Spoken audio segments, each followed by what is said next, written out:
Good morning students. बच्चों, आज हम अपना न्यू चैप्टर स्टार्ट करेंगे जिसका नेम है फाइबर्स एंड प्लास्टिक्स। तो सबसे पहले हम स्टार्ट करेंगे कि फाइबर्स क्या होता है। फाइबर्स को पढ़ने से पहले हम थोड़ा सा एक्टिविटी परफॉर्म करते हैं, ठीक है। यहाँ देखो, आपको क्या दिख रहा है, एक वूलन स्वेटर है। आपने बताना है मुझे इसमें कौन सा फाइबर होता है और ये किस सोर्स से हमें मिलता है, ठीक है। सोचो जल्दी से। Very good. वूलन स्वेटर जो है वो वूल से बनता है, मतलब फाइबर कौन सा होता है, यहाँ वूल होता है। और सोर्स का है, कहाँ से मिलती है हमें वूल, शीप से मिलती है, ठीक है। तो फाइबर वूल हो गया और शीप जो है हमारी वो सोर्स हो गई। नेक्स्ट क्वेश्चन, जो गनी बैग्स हैं, मतलब कि जो बोरियां होती हैं, उनमें कौन सा फाइबर होता है और कौन सा सोर्स होता है। तो जो गनी बैग्स हैं वो जूट से बने होते हैं, मतलब फाइबर जूट होता है। और हमें सोर्स जूट मिलती कहाँ से, जूट प्लांट से।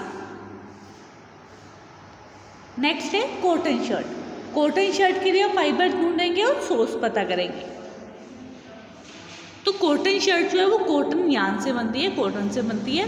और कॉटन हमें कहाँ से मिलती है, कॉटन प्लांट से। उसके बाद है सिल्क साड़ी। अब इसका फाइबर और सोर्स पता करेंगे। Silk sari we get from silk yarn, मतलब सिल्क के धागे, यार्न मतलब होता है धागा। और सिल्क यार्न हमें कहाँ से मिलती है, सिल्क वॉर्म से। बच्चों, हमने कुछ फाइबर्स के बारे में देखा, तो अब हम पढ़ेंगे सिंथेटिक फाइबर्स के बारे में। यहाँ देखो, आपको एक शर्ट दिख रही है और एक रेनकोट दिख रहा है, ठीक है। अब इनमें से क्या पहनकर जाएंगे अगर बारिश हो रही है, तो हमें पता है हम रेनकोट पहनकर जाएंगे। क्या पहनकर जाएंगे हम, रेनकोट पहनेंगे, क्योंकि ये हमें भीगने से बचाता है और हमें सूखा रखने में, ड्राई रखने में हेल्प करता है। अब ये रेनकोट्स किस चीज़ से बने होते हैं, तो रेनकोट्स जो है वो सिंथेटिक फाइबर से बनते हैं। किससे बनते हैं, सिंथेटिक फाइबर से। सिंथेटिक फाइबर अब होते क्या, कहते हैं fibres that are created artificially by human beings are called synthetic fibres और मैन मेड फाइबर्स। ऐसे फाइबर्स जो ह्यूमन बीइंग खुद बनाता है उसको सिंथेटिक फाइबर्स बोलते हैं, या फिर मैन मेड फाइबर्स बोलते हैं। Synthetic fibres are made using chemicals obtained by refining petroleum. These chemicals are known as petrochemicals. कहते हैं ये फाइबर्स कैसे बनाए जाते हैं, पेट्रोलियम की रिफाइनिंग से को करते वक्त जो केमिकल्स हमें मिलते हैं उनसे हम सिंथेटिक फाइबर्स की फॉर्मेशन करते हैं, ठीक है, प्रोडक्शन करते हैं। और इन केमिकल्स को हम पेट्रोकेमिकल्स बोलते हैं। पेट्रोकेमिकल्स क्यों बोलते हैं, क्योंकि ये पेट्रोलियम की रिफाइनिंग से, रिफाइनिंग मतलब होता है किसी चीज़ को साफ करना, प्योर करना, ठीक है, तो उससे इम्प्योरिटीज़ को सेपरेट करना, ठीक है। तो पेट्रोलियम की रिफाइनिंग से हमें ये केमिकल्स मिलते हैं, इसलिए हम इसको पेट्रोकेमिकल्स बोलते हैं। Structure of a synthetic fibre, कहते हैं अब सिंथेटिक फाइबर होता क्या। अ synthetic fibre is made by chemically joining small units together. कहते हैं कि सिंथेटिक फाइबर कैसे बना होता है, छोटे छोटे यूनिट जो है वो केमिकली एक दूसरे से ज्वाइन होते हैं, ठीक है। These small units are known as monomers. इन छोटे छोटे यूनिट्स को हम मोनोमर्स बोलते हैं, ठीक है। मोनोमर में मोनो का मतलब होता है सिंगल और मर का मतलब होता है यूनिट। जिसमें सिंगल यूनिट हो उसको मोनोमर बोलते हैं, ठीक है। तो एक सिंथेटिक फाइबर में बहुत सारे मोनोमर्स होते हैं। The monomers combine to form a large unit known as a polymer. जब बहुत सारे मोनोमर्स कंबाइन हो जाते हैं तो वो एक बड़ी सी यूनिट बनाते हैं जिसको हम पॉलीमर बोलते हैं। पॉली का मतलब होता है मैनी और मर का मीनिंग होता है यूनिट, तो पॉलीमर का मतलब मैनी यूनिट, ठीक है। स्मॉल यूनिट्स जो है मोनोमर के वो कंबाइन होते हैं और लार्ज यूनिट बनाते हैं, तो इसको हम क्या बोलते हैं, पॉलीमर। अगर वो लीनियर, मतलब कि एक ही लाइन में बन रहे हैं तो उसको लीनियर पॉलीमर बोलेंगे। द पॉलीमर्स जो बन सकते हैं उनके स्ट्रक्चर लीनियर भी हो सकते हैं, ब्रांच भी हो सकते हैं, क्रॉस लिंक भी हो सकते हैं और नेटवर्क भी हो सकते हैं। तो चार टाइप के पॉलीमर्स हमारे पास बनते हैं, लीनियर, ब्रांच्ड, क्रॉस लिंक और नेटवर्क। कहते हैं अब सिंथेटिक फाइबर्स क्यों बनाए जाते हैं? Synthetic fibres were created because they were good substitute for natural fibres. कहते हैं कि सिंथेटिक फाइबर्स इसलिए बनाए जाते हैं क्योंकि ये नेचुरल फाइबर्स के गुड सब्स्टिट्यूट्स हैं। ठीक है, मतलब कि हम इनको नेचुरल फाइबर्स की जगह यूज़ कर सकते हैं। इनके क्या क्या एडवांटेजेस हैं? ये सस्ते होते हैं, वाटर रेजिस्टेंट होते हैं, मतलब कि पानी से हमें बचाते हैं, being strong and durable. Strong होते हैं, सख्त होते हैं, और ड्यूरेबल मतलब कि काफ़ी लंबे टाइम तक चलने वाले होते हैं। इसलिए हम सिंथेटिक फाइबर को यूज़ करते हैं। अब सिंथेटिक फाइबर और नेचुरल फाइबर्स के बीच में हम डिफरेंस पढ़ेंगे। देखो, एक जगह हमें सिंथेटिक फाइबर दिख रही है, एक जगह हमें नेचुरल फाइबर दिख रही है।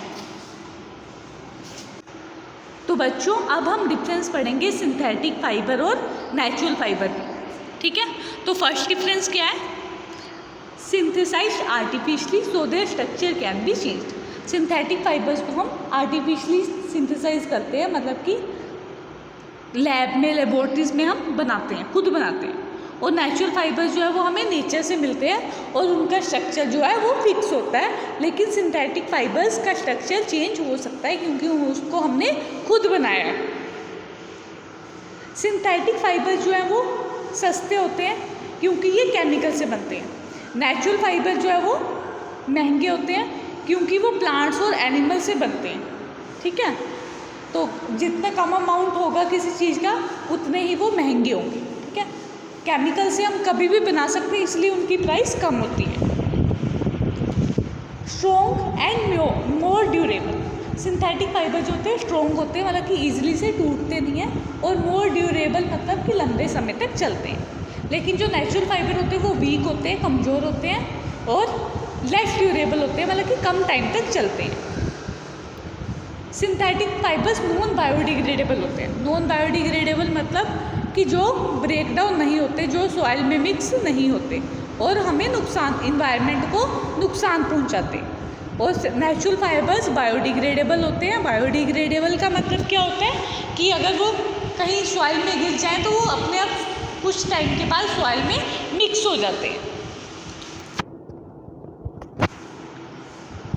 सिंथेटिक फाइबर्स हमारे स्किन को इरिटेशन प्रोवाइड कर सकते हैं। ठीक है, नेचुरल फाइबर हमारी स्किन को कोई भी नुकसान नहीं पहुंचाते। उसमें सिंथेटिक फाइबर में हमें गर्मी लग सकती है, ठीक है, ठंड ज़्यादा लग सकती है, लेकिन नेचुरल फाइबर में ऐसा कुछ नहीं होता, वो हमारे लिए सूटेबल होते हैं। तो बच्चों ये डिफरेंस है सिंथेटिक फाइबर और नेचुरल फाइबर में। अब हम आगे पढ़ेंगे।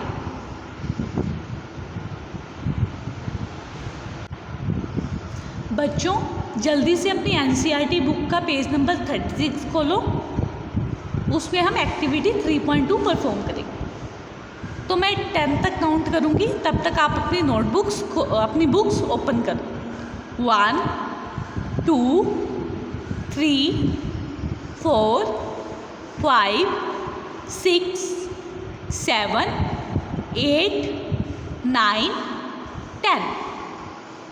होपफुली आप सबने अपनी बुक्स को ओपन कर लिया होगा। तो चलो अब हम एक एक्टिविटी करते हैं। हमें इस एक्टिविटी के लिए क्या क्या चाहिए? एक कॉटन का क्लॉथ चाहिए, एक पॉलीएस्टर का क्लॉथ चाहिए और एक मायरिंग सिलेंडर चाहिए। ठीक है,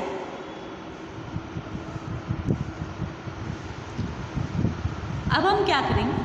सोक both the pieces of cloth in 2 mugs with same amount of water. कहते हैं कि 2 मग्स में दोनों पीसेस को बराबर पानी में डुबो कर रख दो। ठीक है, squeeze the pieces into 2 different मेयरिंग cylinders. कहते हैं कि दोनों पीसेस को स्क्वीज मतलब निचोड़ लो 2 अलग अलग मेयरिंग सिलेंडर में। Spread the pieces of cloth in the sun for 15 minutes. अब 15 मिनट के लिए जो कपड़े का पीस था उसको सूरज में मतलब धूप में सुखाने के लिए रख दो। अब हम क्या करेंगे? दोनों क्लॉथ्स में जो मेजरिंग सिलेंडर है वहाँ पर चेक करेंगे कि कॉटन क्लॉथ में कितना पानी स्क्वीज़ किया, मतलब कि उसको निचोड़ने के बाद कितना पानी आया, और पॉलिएस्टर क्लॉथ को निचोड़ने के बाद कितना पानी उसमें आया। ठीक है, अब हम देखेंगे कि किस में ज़्यादा पानी है। ठीक है, तो हम क्या देखेंगे कि कॉटन क्लॉथ जो है वो पानी ज़्यादा एब्जॉर्ब करता है as compare to polyester cloth. ठीक है, क्योंकि कॉटन क्लॉथ इसलिए हम गर्मियों में पहनते हैं ताकि वो हमारा पसीना जो हमारा स्वेट है उसको अपने अंदर एब्जॉर्ब कर ले और हमें गर्मी ना लगे। ये एक्टिविटी इतनी ही थी, इसको हम सोक एक्टिविटी बोलते हैं, सोक टेस्ट बोलते हैं। अब हमने जो सोक टेस्ट किया वो भी हम कंपैरिजन कर रहे थे किसमें, करैक्टरिस्टिक्स मतलब प्रॉपर्टीज सिंथेटिक फाइबर्स की और नेचुरल फाइबर्स की। तो उसमें हमने क्या देखा था कि सोकिंग कैपेसिटी जो है वो कॉटन क्लॉथ की ज़्यादा होती है एज़ कंपेयर टू हमारे पॉलिएस्टर क्लॉथ की। तो नेचुरल फाइबर की सोकिंग कैपेसिटी ज़्यादा होती है as compare to synthetic fibre. तो अब हम कुछ और कंपैरिजन देखेंगे कि और क्या क्या इसकी प्रॉपर्टीज़ में हैं। तो इसके लिए हम थोड़ा एक्टिविटीज़ परफॉर्म करेंगे। ठीक है, कुछ और एक्टिविटीज़ परफॉर्म करेंगे। तो बच्चों सबसे पहले हम करेंगे फ्लेम टेस्ट। ठीक है, फ्लेम टेस्ट मतलब कि हम उसको जलाकर देखेंगे। हमें मैच बॉक्स चाहिए, एक टेस्ट ट्यूब होल्डर चाहिए, एक बेकिंग ट्रे चाहिए, कॉटन फैब्रिक और हमारा नायलॉन का फैब्रिक चाहिए, और एक स्पिरिट लैम्प चाहिए ताकि हम उसको जला सकें। ठीक है, तो अब हम ये एक्टिविटी अपनी स्टार्ट करेंगे। सबसे पहले क्या करना है, कॉटन फैब्रिक को मतलब कि जो हमारा वो है लैम्प है उस पर आग लगाएंगे। ठीक है, अब हम जो होल्डर है उससे कॉटन के क्लॉथ को पकड़ेंगे और उसको आग के पास लेकर जाएंगे। ठीक है, तो वो उस पर आग लग गई और हम उसको साइड में रख देंगे, ट्रे में रख देंगे। ठीक है, उसके बाद हम क्या करेंगे, देखो वो सारा जल गया। ठीक है, जो कॉटन का क्लॉथ था वो पूरा जलकर राख हो गया। ठीक है, अब हम क्या करेंगे, अब नायलॉन फैब्रिक को हम आग लगाएंगे। ठीक है, उसमें भी आग लगी। ठीक है, अब उसको भी हम रख देंगे वहाँ पर, साइड में रख देंगे, उस ट्रे में रख देंगे। तो देखेंगे कि क्या चेंज आ रहा है उसमें। नायलॉन के फैब्रिक पर भी आग लग रही है और आग ज़्यादा देर तक वहाँ पर चल रही है। ठीक है, देखो वो एक रबड़ सी बन गई। सिंथेटिक फाइबर जो है वो ज़्यादा इजीली बर्न होते हैं as compare to natural fibres. ठीक है, सिंथेटिक फाइबर्स का तो जो हमारे नेचुरल फाइबर्स हैं उनका तो वैसे ही रहा कि वो उतना ही पीस रहा, बस उसमें आग लग गई, वो थोड़ा जल गया। लेकिन सिंथेटिक फाइबर पूरे जलकर अच्छे से उसकी राख बन गई, लेयर बन गई। ठीक है, तो ये हमारा फ्लेम टेस्ट। अब हम पढ़ेंगे स्ट्रेंथ टेस्ट। कौन सा टेस्ट, स्ट्रेंथ टेस्ट, क्योंकि स्ट्रेंथ नोट करेंगे। हमें क्लैंप स्टैंड चाहिए, इसके लिए हमें क्लैंप स्टैंड चाहिए, वेट्स चाहिए, नायलॉन का थ्रेड चाहिए और कॉटन का थ्रेड चाहिए। अब देखेंगे कि कौन सा ज़्यादा मजबूत होता है। ठीक है, तो हम दोनों से बांध देंगे। ठीक है, अब हम स्ट्रेंथ को दोनों की नोट करेंगे। तो उसके लिए हम क्या करेंगे, पहले हम थ्रेड लेंगे, उसको क्लैंप के स्टैंड से बांध देंगे, एक एंड को क्लैंप के स्टैंड से बांध देंगे। ठीक है, देखो जैसे यहाँ वीडियो में क्लैंप के स्टैंड से थ्रेड को उसने टाई कर दिया। ठीक है, अब दूसरी एंड को हम इससे वेट वाले से बांध देंगे, टाई कर देंगे और उसमें हम वेट रखने स्टार्ट करेंगे। हम देखेंगे कितना वेट ये वो सहन कर सकता है, लेकिन ये तो उसी टाइम ही टूट गया। ठीक है, ये क्या था, हमारा नेचुरल फाइबर था। मतलब जो कॉटन का थ्रेड है वो इजीली ब्रेक हो गया जब हमने उसमें 1 kg का वेट डाला। ठीक है, अब हम क्या करेंगे, नायलॉन का थ्रेड लेंगे।